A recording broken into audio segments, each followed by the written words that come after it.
Bonjour à tous, nous sommes aujourd'hui chez Damien Jean, artiste décorateur qui participera le 8 mars 2026 à l'inauguration d'une fresque intitulée Une parole qui se libère.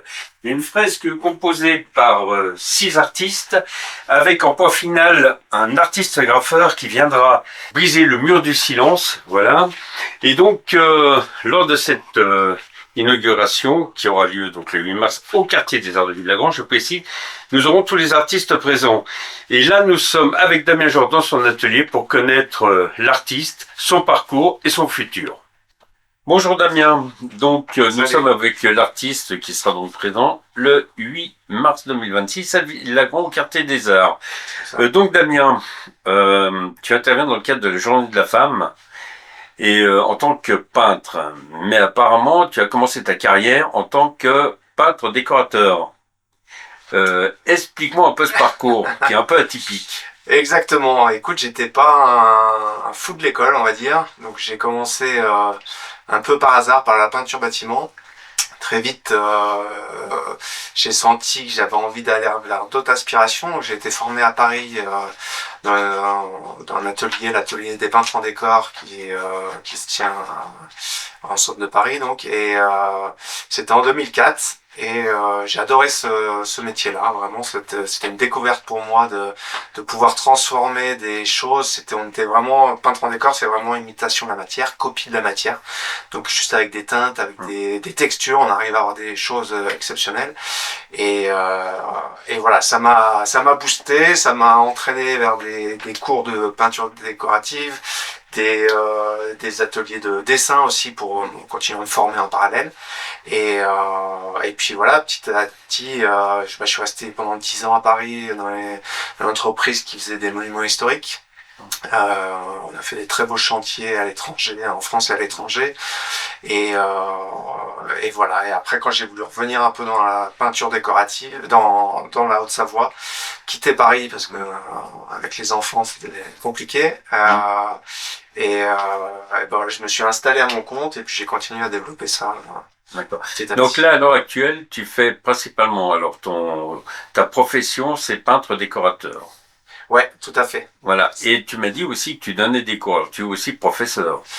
Ouais, c'est ça, de fil en aiguille, tu vois, les chemins sont variés et puis des opportunités des fois se créent et voilà, j'aurais pas pensé, et puis c'est même justement par rapport à ce que je te disais, des difficultés scolaires, et ben c'est un petite revanche de maintenant donner des cours et de pouvoir apprendre à d'autres personnes ce qu'est que la peinture décorative et ce qu'on arrive à créer avec ses mains.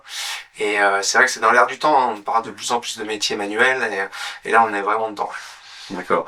Et donc ça, dans quelle école là, que tu enseignes? Alors c'est l'atelier, l'école française de décor qui se trouve à Annecy. C'est la 4e école en France. Il y en a 3 autres au Mans, à Bordeaux et à Nantes. Et voilà, on apprend vraiment tout ce qui est lié à la peinture décorative. Donc que ça soit les matières, des enduits à la chaux, des techniques anciennes. Donc caséine, donc peinture naturelle. Vraiment, on est vraiment orienté sur les peintures traditionnelles. Ouais. D'accord, peinture, ça veut dire faire des trompe-l'œil. Des trompe-l'œil, ça peut être du panoramique. C'est donc moi, ma spécialité dans cette école-là, c'est tout ce qui est marbre, bois et filage. Donc le trompe-l'œil, justement, faire de la fausse mouluration, des choses comme ça. D'accord. Et toi, tu as alors tout en restant dans ce parcours professionnel, tu as travaillé donc dans une entreprise et tu as évolué apparemment dans différents pays et sur de beaux monuments. Des très beaux monuments, ouais. C'est vrai que c'était une chance de pouvoir travailler, par exemple au château de Versailles, dans le Petit Trianon, lors de la restauration qui a été faite en 2011. Passionnant, ouais, passionnant, mais après on partait aussi à l'étranger, beaucoup aux États-Unis, New York et partout. Et ça, c'est pour faire des travaux principalement pour des structures culturelles ou pour aussi des privés? Alors en France, on était plus sur du culturel, du patrimoine. ça arrivait souvent dans les églises, dans des châteaux, château Yquem, je me souviens un bon souvenir du château Yquem, restaurer toutes les peintures, c'était passionnant. Et après, voilà, à l'étranger, c'est plus des demeures privées, par le biais de décorateurs d'intérieur qui nous mandatent pour aller travailler là-bas. D'accord. Et maintenant, pour revenir à l'art, puisque c'est ce que tu veux mettre en valeur lors des journées, enfin, lors de l'inauguration de la fresque du 8 mars. Donc, comment t'as fait ton passage art décoratif art pictural? Écoute, c'est un cheminement. C'est un cheminement, comme je te disais, les cours de dessin aussi, à force de travailler la couleur, on a envie d'après de donner de la forme à tout ça. Donc la suite logique, voilà, c'est ces cours de dessin qui m'ont permis de progresser et puis de manier, en plus de manier la couleur, de manier la forme. Et de fil en aiguille, bah voilà, des propositions. J'ai encore du mal à me définir Au niveau du artiste, ouais, non mais artiste, parce que c'est vrai j'ai ce côté patrimoine et donc c'est les arts décoratifs. Mais c'est vrai qu'on est vraiment à mi-chemin entre les deux. Il faut trouver son chemin et puis essayer de casser le lien entre l'art déco et le. Ouais, après moi, alors c'est vrai qu'on a tendance souvent à mettre des étiquettes et voilà, je pense que tout est une évolution et les choses se font un peu naturellement, petit à petit. Et pourquoi pas décorateur d'intérieur aussi, parce que quelque part, je fais aussi de temps en temps des associations de matières et de matériaux. Donc quelque part aussi, et voilà, je pense à un champ assez large, et en fait je fais ce qui me fait vibrer, et je pense que c'est ça qui est important dans mon métier, c'est d'aller vers ce qui me plaît, ce qui me fait vibrer. Là le thème m'a tout de suite parlé, la parole qui se libère, et donc voilà, c'est venu naturellement de me lancer là-dedans, et l'envie de participer à tout ça, ouais. Cette création. Ouais. Eh ben, là, on te remercie pour ça. Mais pour en revenir justement à l'art, donc on parle de peinture principalement, mais y a-t-il d'autres domaines dans l'art que tu voudrais explorer? Ouais, alors je suis pas très figuratif, j'aime beaucoup le paysage. C'est quelque chose qui me plaît, puis j'ai la chance de faire pas mal de randonnées, de ski de rando dans les montagnes, et c'est quelque chose qui me plaît beaucoup.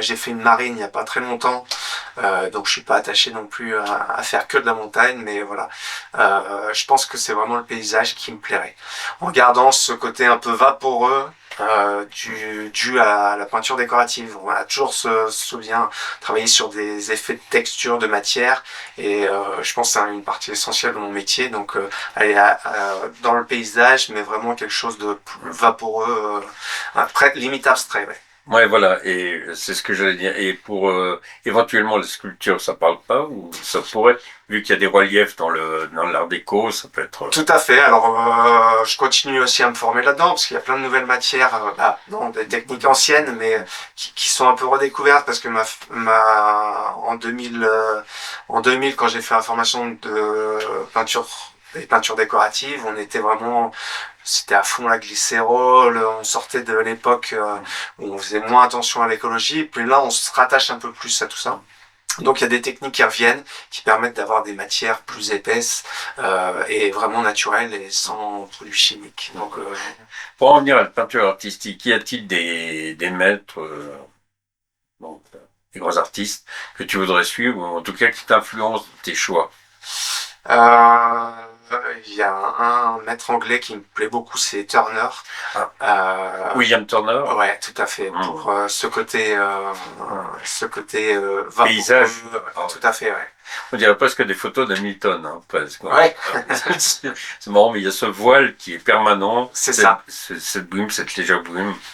Ouais, c'est magnifique. Monet a fait des super trucs aussi, hein. Quand on voit la gare Saint-Lazare, ouais, il y en a tellement, et souvent, c'est vrai que j'aime bien travailler, quand je travaille sur des panoramiques par des clients, sur d'après artistes. D'accord. Pour en venir aux collaborations, est-ce que c'est la première fois que tu collabores avec plusieurs artistes?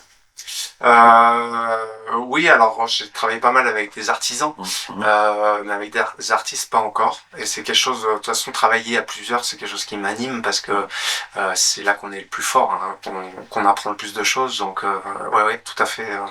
C'est un souhait de nouer d'autres collaborations dans ce sens-là. Et est-ce que dans ton futur, tu as des expositions prévues ou éventuellement des collaborations que tu vas faire. C'est encore pas défini. Pas encore, pas encore. Tu espères en Mais, faire. mais voilà, c'est comme je te disais avant, c'est voilà des étapes qui se créent et tu prends confiance et tu t'autorises et puis après tu y vas. Et je pense que c'est un peu ce cheminement qui petit à petit se met en place en moi et qui continue de me faire évoluer. Alors, le futur de Damien Genre, c'est quoi?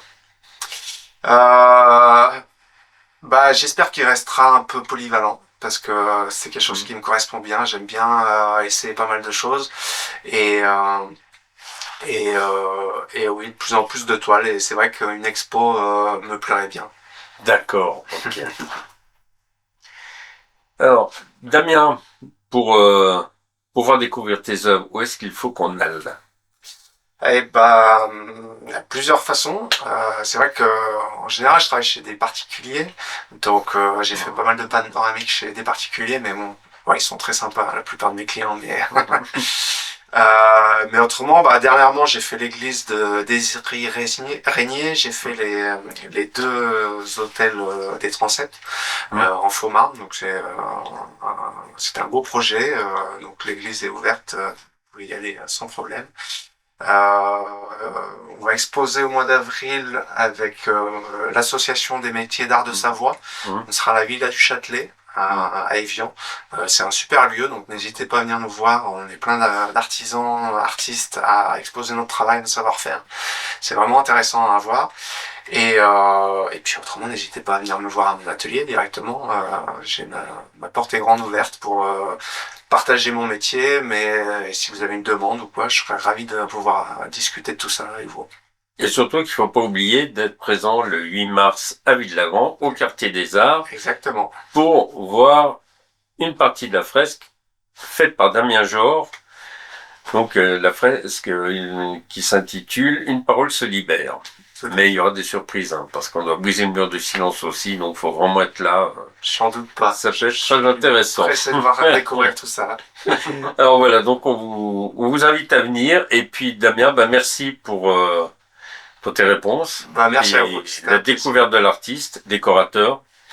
Et puis à bientôt. À bientôt. Au revoir.